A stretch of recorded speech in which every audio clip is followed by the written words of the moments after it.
Hey everyone, let's talk taxes. I know about as exciting as watching paint dry, right? But hold on, before you click away, I promise to make this as painless as possible.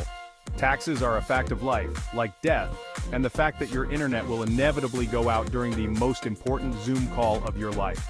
The good news is, understanding the basics isn't rocket science. We'll break it down into bite-sized pieces, so you can file with confidence, maybe even a little swagger. Think of this as your crash course in all things taxes, minus the boring lectures and pop quizzes, promise. Let's start with the basics. The US tax system is based on a progressive system. What does that mean? Basically, the more you earn, the more you contribute. It's like a giant potluck where everyone brings a dish based on their income. These taxes fund important things like roads, schools, and healthcare. So, in a way, taxes are how we all chip in to keep the country running. Overseeing this whole shebang is the Internal Revenue Service, or IRS. They're like the tax referees, making sure everyone plays by the rules. Ready to dive in? Buckle up, Buttercup, because here we go.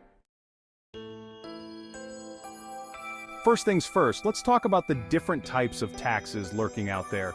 Think of it like a delicious layer cake, except not as delicious because, well, taxes. We'll start with the big kahuna federal income taxes. This goes straight to the federal government and funds things like national defense, Social Security, and Medicare. Next up, we have state taxes. These vary depending on where you live, so check with your state's tax agency for specifics. They usually fund things like state parks, universities, and local infrastructure projects. Then there are local taxes. These can include property taxes, sales taxes, and even things like amusement taxes. Yes, really. Local taxes typically go towards funding schools, police and fire departments, and other local services. If you have a job, you're probably familiar with payroll taxes. These are automatically deducted from your paycheck and go towards Social Security, Medicare, and unemployment insurance. Now onto the part everyone dreads, deadlines. Mark your calendars, folks. Tax deadlines are not suggestions. They're more like the friend who shows up unannounced when you're still in your pajamas.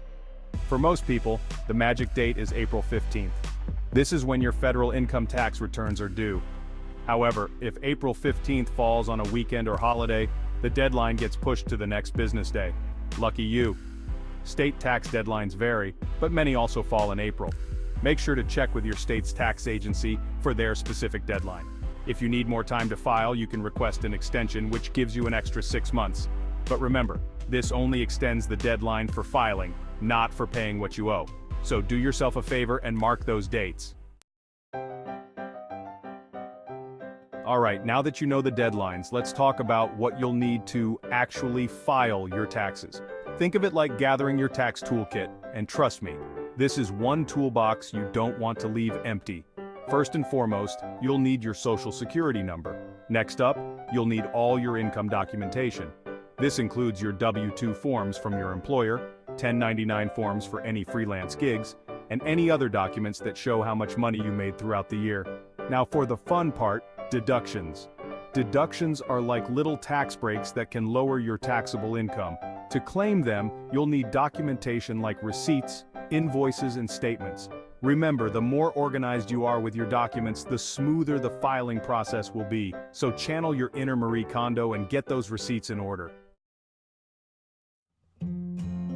Section 5, Form Finder, which one's your match? Now that you have your documents ready, it's time to pick the right tax form. Don't worry, this isn't a choose-your-own-adventure novel where one wrong turn leads to an IRS audit. The most common tax form is the good old Form 1040.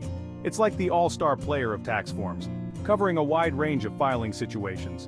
However, there are other forms available, like the 1040EZ for simple tax situations, and the 1040A for slightly more complex ones. Not sure which form to choose?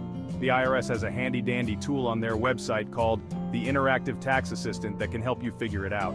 You can also file your taxes electronically using tax preparation software or through a tax professional.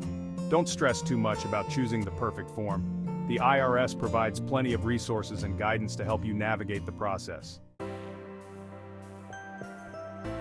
Section 6, Filing 101, a step-by-step guide.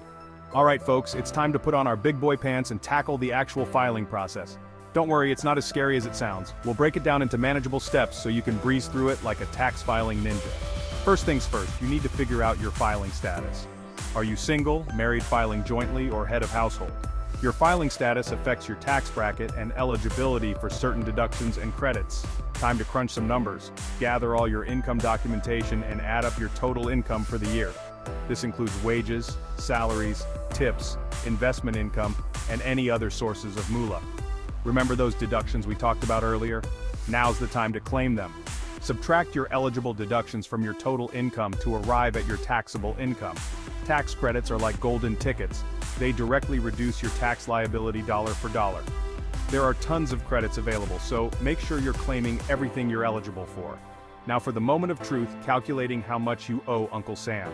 Use the tax tables provided by the IRS or your tax software to determine your tax liability based on your taxable income and filing status.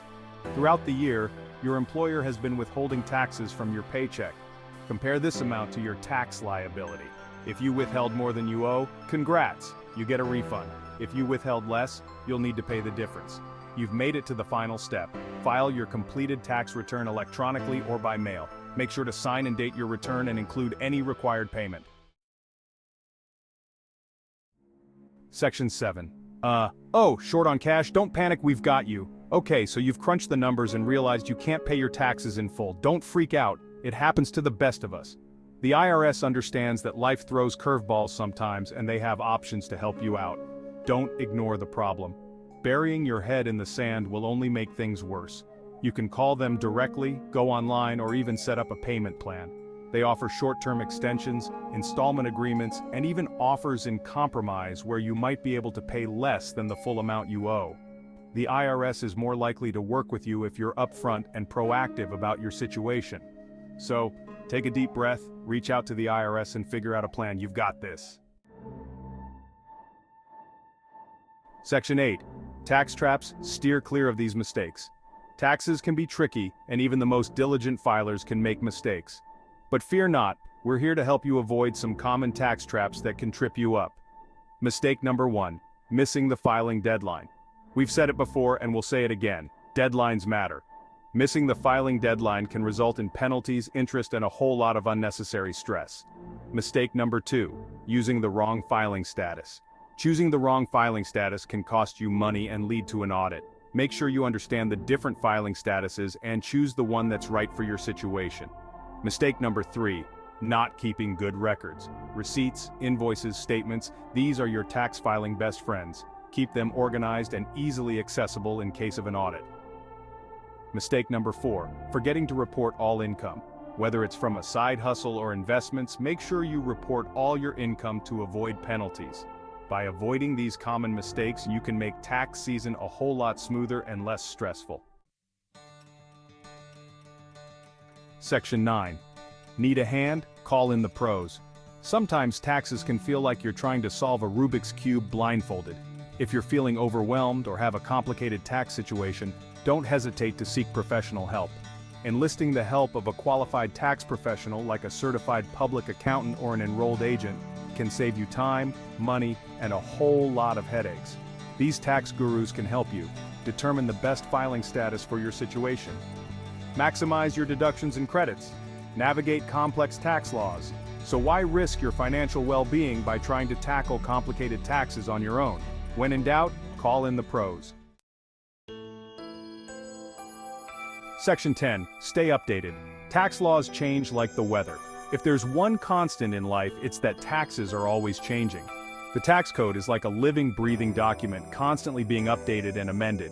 Staying informed about tax law changes is crucial to ensure you're filing correctly and taking advantage of any new deductions or credits.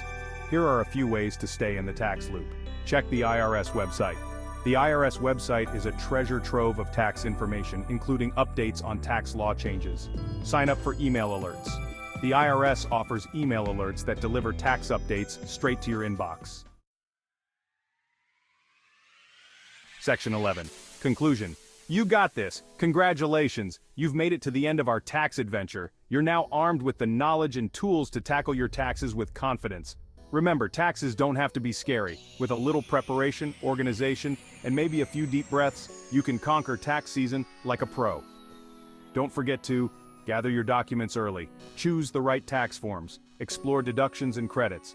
Now go forth and file those taxes. You got this.